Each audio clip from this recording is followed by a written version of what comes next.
నిన్న కలెక్టర్ల కాన్ఫరెన్స్ జరిగింది. కలెక్టర్ల కాన్ఫరెన్స్ కొత్త ప్రభుత్వం ఏర్పడిన తర్వాత చంద్రబాబు నాయుడు గారి ఆధ్వర్యంలో మొట్టమొదటి కలెక్టర్ల కాన్ఫరెన్స్. ఆ కాన్ఫరెన్స్లో చంద్రబాబు నాయుడు గారు చేసినటువంటి వ్యాఖ్యలు, గతంలో 2019లో వైఎస్ఆర్సీపీ అధికారంలోకి రాగానే ఇదే కలెక్టర్ల కాన్ఫరెన్స్ జరిగింది. ఆ కాన్ఫరెన్స్ నుంచే విధ్వంసం మొదలుపెట్టారు. ఆ విధ్వంస పాలన గత 5 ఏళ్ళు నడిచింది. ఇప్పుడు ఈ ఈ క్షణం నుంచి మనం ఒక సుపరిపాలన అందించాలి రాష్ట్రానికి అనేటువంటి కామెంట్లు, ఆయన మాట్లాడినటువంటి మాటలు. ఆల్మోస్ట్ రిజల్ట్స్ వచ్చిన తర్వాత నిన్నటికి రెండు నెలలు 2 రోజులు కంప్లీట్ అయినట్టు. ప్రమాణ స్వీకారం దగ్గర నుంచి కూడా మోర్ దెన్ 50 డేస్ పైన. 50 డేస్ నిన్నటికి 50 సో డేస్. ఇవన్నీ చూసుకుంటానండి, కలెక్టర్ల సమావేశం ముఖ్యమంత్రి గారు నిర్వహించింది సర్వసాధారణం. కానీ నిన్న ఆయన దోమల గురించి మళ్ళీ మాట్లాడుతూ, ఎస్ సార్, నేను ఒక విషయం చెప్తా. ఇప్పుడు గతంలో ప్రధానమంత్రి గారు డ్రోన్ సిస్టమ్ త్రూగా ఈ పైలట్ ప్రాజెక్టుల కింద ఈ ఎరువులు విత్తనాలు చల్లడానికి ఆడపిల్లలకి డ్రోన్లతో ట్రైనింగ్ ఇస్తున్నాం అన్నది ఒకసారి నేను కూడా విన్నాను అది. బట్ నిన్న ఆయన అట్రిబ్యూట్ చేస్తూ దోమల్ని ఎతకడానికి డ్రోన్లు ఇవన్నీ అంటే, ఇప్పుడు మనకి అందరికీ తెలిసిన విషయం ఏంటంటే, ఎక్కడైనా మురికి కుంపలో లేకపోతే ఏమైనా ఉంటే ఆ మురికి కుంపల్లో దోమలు నిలయం అవన్నీ తెలుసు. Yes sir. ఈ మున్సిపల్ వ్యవస్థ ఎప్పుడు బ్లీచింగ్లు చల్లుతూ వాటి మీద ఫినాయిల్ వేస్తూ ఏదో ఇలాంటివి మనకి ఈ రోజు ఒక ప్రొటెక్టివ్ మోడ్ ఉంది.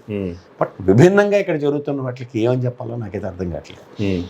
మెయిన్ ఒక పర్పస్ ఆఫ్ ఏదో ప్రతిదానికి మనకి ఈ టెక్నాలజీతో మనం ఏదో అద్భుతాలు సృష్టిస్తాం అన్న దగ్గర చిన్న డొల్లతనం బయటపడింది కదా ఆయన దాంట్లో. డీజీపీ గారు మాట్లాడుతుంటే ఆయన సబ్మిషన్ ఇస్తూ, సార్ ఫస్ట్ ఆఫ్ ఆల్ ఒక టెక్నాలజీ, ఒక కెమెరా వ్యవస్థ పోలీస్ వ్యవస్థ అనుసంధానించడం గురించి నేను నాకు కొండంతో వెలగని పెట్టినట్టు ఉంది. ఎందుకంటే ఇక్కడ తెలంగాణలో మనకి ఇక్కడ పోలీస్ టవర్స్ ఉన్నాయి, రోడ్ నెంబర్ టవర్లు. సో అవి ఎలా అనుసంధానించబడ్డాయి, గతంలో భూమాకిలప్రియ గారి కేసు ఎంత within span of no time ఎట్లా దాన్ని చేశారో చూస్తున్నాం. ఇవాళ మనం కెమెరాలు పోలీస్ వ్యవస్థకి ఏ విధంగా ఉపయోగపడుతున్నాయి దగ్గర ఒక బీయింగ్ అన్ అపోజిషన్ లీడర్ ఈ రోజు దాకా 14,870 కెమెరాలు అనుసంధానించలేదు పోలీస్ డిపార్ట్మెంట్ కంటే. ఈ రోజు దాకా ఐడెంటిఫై చేయకపోవడం ఇస్ ద బిగ్గెస్ట్ మిస్టేక్. ఇప్పుడు గతంలో గంజాయి సరఫరా జరుగుతుంది, గంజాయి విచ్చలవిడిగా జరుగుతుంది. 122% పైచిలకు అన్నది డీజీపీ గారు ఎస్టాబ్లిష్ చేశారు. ఎస్ సార్, గౌరవ డీజీపీ గారు. సో గౌరవ డీజీపీ గారు ఎస్టాబ్లిష్ చేసినప్పుడు then you are able to do it అంటే స్పాంటేనియస్గా రియాక్ట్ అయ్యే దగ్గర 5 సంవత్సరాల ముందు దాకా ఎందుకు స్పాంటానిటీ లేదు? నేను అంటుంది ఏంటంటే, ఇప్పుడు ఆయన ఉన్న అనుభవానికి ఇవాళ రాష్ట్రంలో ప్రతిదీ ఇలా టిప్స్ మీద ఉంటాయి ఆయనకి. Yes sir. సో ఆ టిప్స్ మీద ఉన్న వ్యక్తి ఇలాంటివి 5 సంవత్సరాల పాటు కన్సిడరేషన్ ఇచ్చారు. అది నా ఆక్రందన. ఎందుకంటే ఇదే కనుక ఆయన ముందే చెప్పుంటే, ఫ్లోర్ ఆఫ్ ద హౌస్లో ఆయనకి అవమానం జరిగేదాకైతే ఆయన అసెంబ్లీలో ఉన్నారు కదా, ఇది చెప్పుంటే ఎవరి కోసం యాక్సెప్ట్ చేయండి పోలీస్ డిపార్ట్మెంట్, ప్రభుత్వం కూడా ఖచ్చితంగా very good submission. Yes sir. ఎన్నో జరగకుండా ఉంది. నేనైతే ఖచ్చితంగా ఒక రాష్ట్రాన్ని పరిరక్షించే న్యాయకత్వ లక్షణాలు ఉన్న చంద్రబాబు నాయుడు గారి లాంటి వ్యక్తి ఆయన మాట్లాడుతున్న మాటల్లోనే 5 సంవత్సరాలు ఆయన ఎందుకు స్పాంటానియస్గా రియాక్ట్ అవ్వలేకపోయారు అన్నది నా ఫస్ట్ ప్రశ్న. అండ్ మోర్ ఈ ప్రభుత్వం కన్నా గత ప్రభుత్వంలోనే 15,000 పైచీలకి దగ్గర కెమెరాలు ఇనిషియేటివ్ జరిగినప్పుడు ఇలాంటి అనుసంధానించే కార్యక్రమానికి ఎందుకు తెరలేపారు? దానివల్ల 5 సంవత్సరాలు మనం పురోగతి సంతరించుకునే అడ్వాంటేజ్ టెక్నాలజీతో ఉండి కూడా ఎందుకు లేదు? అక్కడ again 2 contradictions.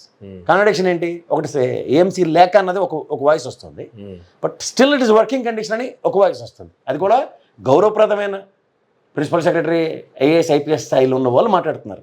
దిట్ is again a submission.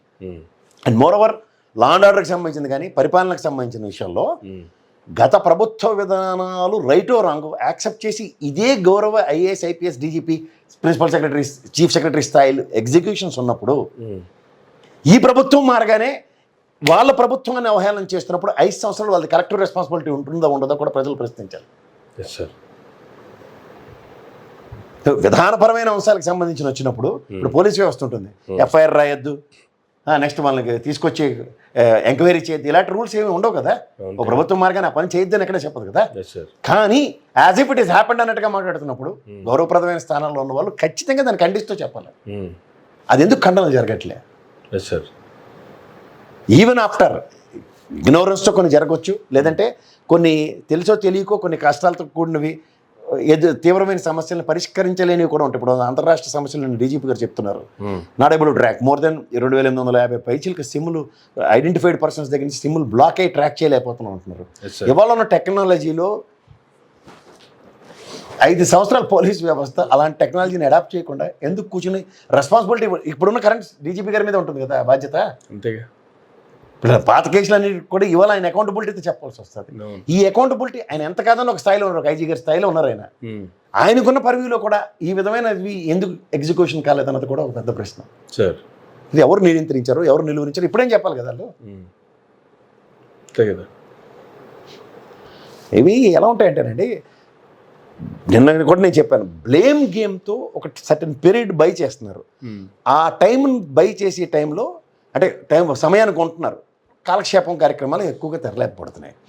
ఇప్పుడు ఎగ్జిక్యూషన్ ఫ్రంట్స్లో ఇవాళ ప్రతి నియోజకవర్గానికి ప్రతి డిస్ట్రిక్ట్కి కలెక్టర్స్ను, అసిస్టెంట్ కలెక్టర్స్, జాయింట్ కలెక్టర్ స్థాయిలో నిన్న మీటింగ్లో అండ్ సంబంధిత గౌరవప్రదమైన ఎస్పీ గారు వీటిలన్నిటికీ ఇన్స్టంటేనియస్గా ఎంత కలెక్టివ్నెస్ ఉంది. ఇప్పుడు దానికి ఏదైనా సరే ఒక పక్క ప్రజల్లోకి వెళ్ళి సమస్యలు తెలుసుకుని అట్లమే పని చేయమంటారు, కానీ ఆఫీస్ వదిలితే ఊరుకో అన్నట్టుగా మాట్లాడుతున్నారు. అవి రెండు కాంట్రడిక్షన్. అంతే కదా. ఇప్పుడు వాళ్ళు ప్లాన్ ఆఫ్ యాక్షన్స్ ఎట్లా ఉంటాయి. ఇప్పుడు గతంలో జగన్మోహన్ రెడ్డి ప్రభుత్వంలో కూడా ఎంత కాదన్నా there are lot of people every day 900 రోజులు పైచిలకే ప్రజల దగ్గరికి తిప్పే కార్యక్రమంలో వ్యవస్థ అంతా అక్కడే ఉన్నట్టే కదా. ఒక ఎమ్మెల్యే అంటే ఎమ్మెల్యే చుట్టూ ఉన్న వ్యవస్థ అంతా ఎలా పరిగెడుతుంది, ఇంత పరిగెట్టి కూడా as if nothing has happened అన్నట్టు మాట్లాడుతుంటే ఇది మళ్ళీ ఆక్షేపం. కానీ ఉంటుంది ప్రజలకి ఇవన్నీ తెలుసు, కానీ ఇన్నోవేటివ్గా అన్న దగ్గర ప్రజల దగ్గరికి ఈరోజు గత ప్రభుత్వంలో ఎవడు ప్రజలను పట్టించుకోలేదు ఏం లేదు అన్నది కనుక అపవాదం ఉంటే ఎస్ ఇప్పుడు న్యూ పాలసీస్లో మనం ఈ విధంగా ఎగ్జిక్యూట్ చేయబోతున్నాం అని చెప్తే దట్ ఈస్ సూపర్. తర్వాత every Monday almost first week of Monday అనుకుంటాను నాకు తెలిసి, లేదా ఫస్ట్ స్పందన కార్యక్రమానికి గౌరవ కలెక్టర్లు త్రూగానే ఇనిషియేట్ చేయబడింది ఎవ్రీ మండే. దానికి అప్డేట్ చెప్పి మాడాలి కదా. This is what the previous governments programme sir. స్పందనకి పార్లర్గా ఏమైనా చేయాలా ఇవన్నీ ఎవరు మాడపోతే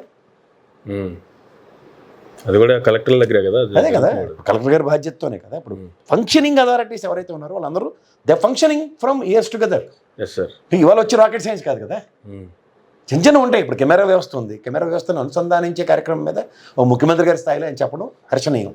కానీ 5 సంవత్సరాల క్రితం ఆయన పెట్టిన కెమెరాలకే అనుసంధానించే కార్యక్రమం ఈరోజు దాకా ఐడియాలజీ రాకపోవడం ఉన్నది. సో మిగతా ఆయన చేసినటువంటి కామెంట్లు అవి ఉంటాయి సార్ పాసింగ్ రిమార్క్స్ కింద.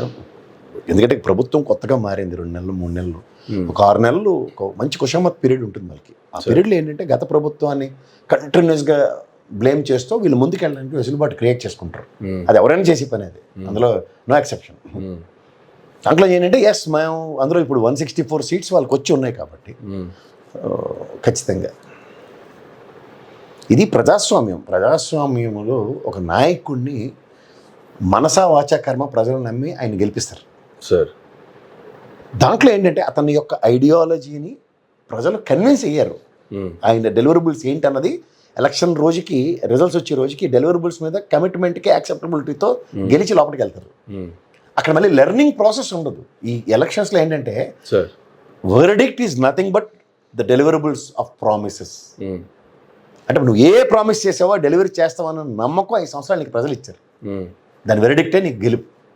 లోపలికి వెళ్ళిన తర్వాత నేను ఇచ్చే విద్యార్థిని నేర్చుకుని నేను చేతనైనప్పుడు చేస్తాను అనేది ఎక్స్క్యూజ్. ఇది వై అన్నది ప్రశ్న. అది కూడా అంత సీనియర్ లీడర్ అయ్యి ఉండి మళ్ళీ ఇలాంటి క్వశ్చన్ మార్కులు రావడం అనేది అది ఆయన స్టేచర్కే మనం చెప్పలేము. ఇది నిన్న పవన్ కళ్యాణ్ గారు లాంటి వ్యక్తి నేను విద్యార్థిని నేర్చుకుంటాను అన్నది ఓకే, రాజకీయ మెలకువలు ఆయన దగ్గర నేర్చుకోవడం is totally different. But I'm talking about deliverables. రాజకీయాల్లో చాణక్యతనం నేర్చుకోవచ్చు, లేదంటే ఫాలో అవ్వచ్చు, మెంటర్ అవ్వచ్చు, ఇలాంటివన్నీ ఉంటాయి, బాగానే ఉంటాయి. But in the public process of verdict అన్న దగ్గర ఇట్ ఇస్ బీన్ గివెన్ అంతే కదా ఆఫ్ ప్రామిసెస్. మనం చెప్పిన ప్రామిసెస్కి మన డెలివరబుల్స్కి ఎప్పుడైతే అలైన్మెంట్ ఉండకుండా సింక్ అవ్వకుండా ఉన్నప్పుడు అగైన్ ఇట్ ఈస్ క్వశ్చనబుల్.